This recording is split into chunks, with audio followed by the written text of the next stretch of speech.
artificielle entre le Japon et l'Afrique. Et ceci en développant davantage le commerce et l'investissement. C'est aussi une façon de passer d'une philosophie de l'aide à une dynamique de partenariat durable et mutuellement bénéfique.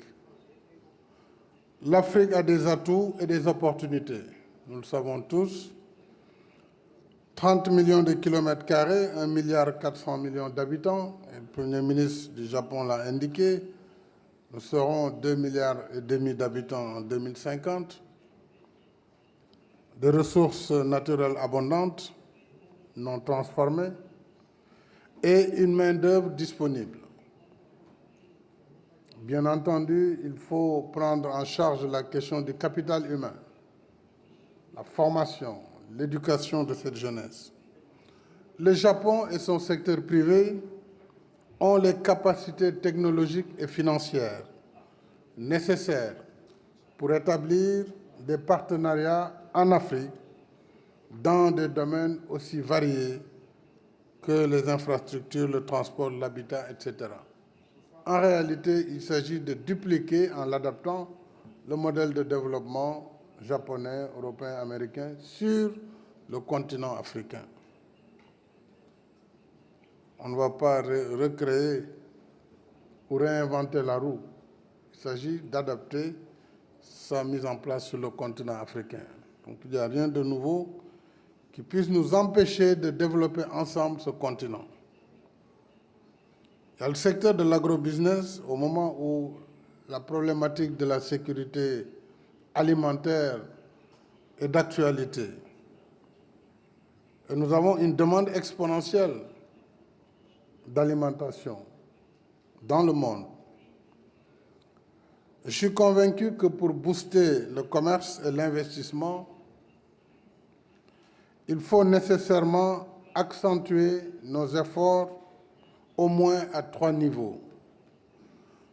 Premièrement, il s'agira de poursuivre l'amélioration de l'environnement des affaires en Afrique, notamment le cadre légal et réglementaire, mais aussi la formation des ressources humaines de qualité.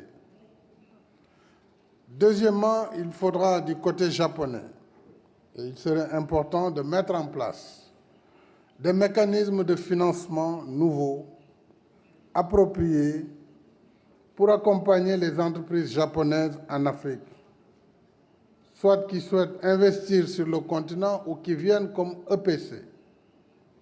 Il faut qu'il y ait des financements qui accompagnent ces entreprises. Hier, j'en ai reçu 2. L'une voudrait travailler avec nous sur la production d'engrais organiques, en plus des engrais minéraux, et ceci partant de l'ammoniac jusqu'à l'urée. Vous avez la technologie, vous avez le know-how, nous avons le marché et la volonté. Il faut que le financement, ensemble, nous puissions le bâtir.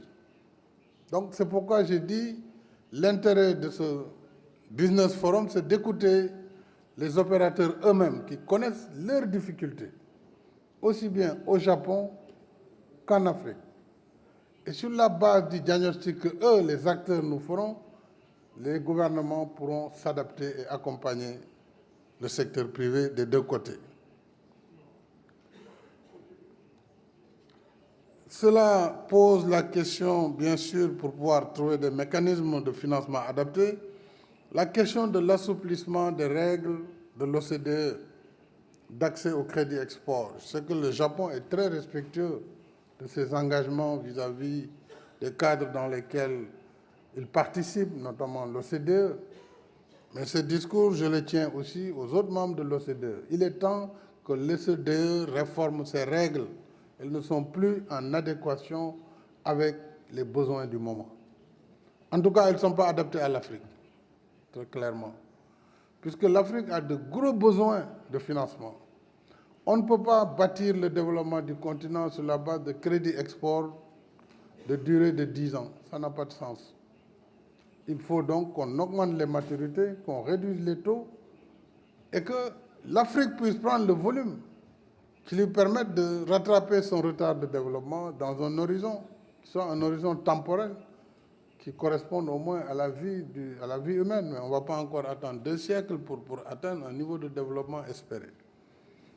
C'est pourquoi je souhaite que le Japon travaille avec l'Afrique et avec les autres partenaires pour améliorer ces règles de l'OCDE et les adapter en fonction du type de matériel exporté ou du type d'investissement qui est sollicité.